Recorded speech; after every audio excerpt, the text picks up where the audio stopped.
So the election was a surprise to most people. Most people expected a Conservative majority, although the size of that varied depending on which polls you looked at. I don't think when the exit poll came out it was quite as big a shock as 2015, but nonetheless most people were still quite surprised by it. There had been polls that were quite close to what the exit poll predicted and to the final result. Survation had a poll that was very, very close, and YouGov were using a statistical model that predicted almost every constituency correctly. But people were not inclined to believe them. People were less trustful of them, partly because of the failure of the polls in 2015.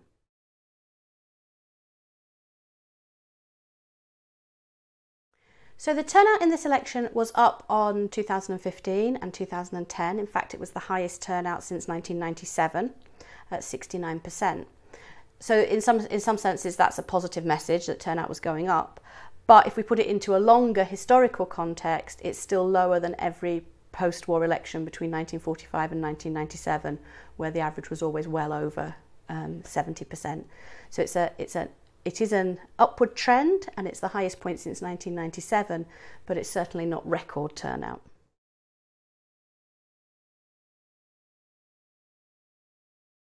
So there's two strands to the idea of a youth revolution. The first is in terms of their turnout. The second is in terms of how they voted.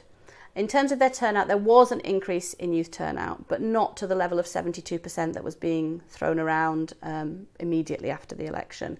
And also, it wasn't only the very youngest age groups that had an increase in turnout. It would extend up to people around about 30 as well. Those people were also more likely to be Labour supporters. There is very strong Labour support amongst the youngest age group. But again, the data coming from YouGov suggests that extends all the way up to age 47, that until you get to age 47, there are more Labour supporters than Conservative supporters in all those age groups.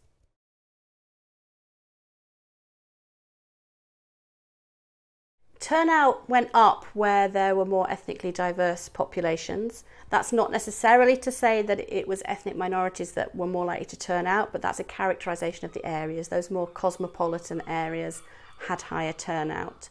The evidence also suggests that amongst minority ethnic groups, where Conservatives had begun to make some inroads in 2015, that fell back away again in 2017. Historically, minority groups have always been more likely to support Labour, and the Conservatives did nothing to change that in 2017.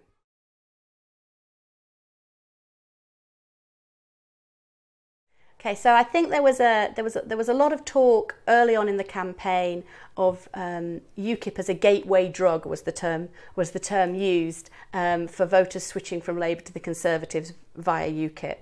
And we didn't see that happen quite to the extent that some commentators were predicting. So there was this idea that Theresa May would come along, gobble up all the UKIP voters and be able to take huge numbers of seats in the Midlands and the North East in particular.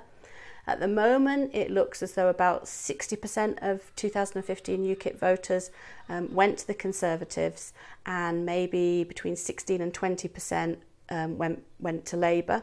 And that, although it seems like a small percentage, that was critical in some of those Labour heartlands for allowing Labour to maintain their majorities there, and the Conservatives to still fall a little bit short of taking some of those seats.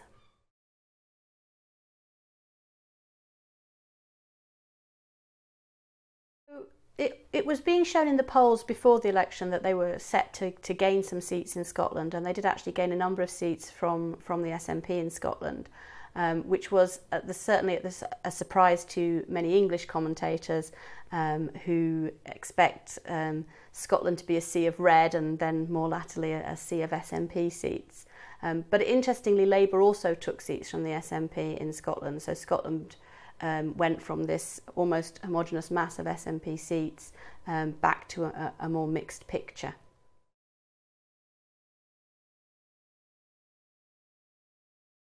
So I think the biggest surprise for me in the data that we've seen so far was in the Ipsos Mori data yesterday, which showed that amongst the youngest age group, the 18 to 24s, there was a really big gender gap. So 73% of young women voted Labour compared with about 52% of young men. We're not used to seeing big gender gaps in British electoral politics. This seems to be a relatively new phenomena, and so far one that we can't explain. We'll need to wait until we've got better data to be able to really fully explore that.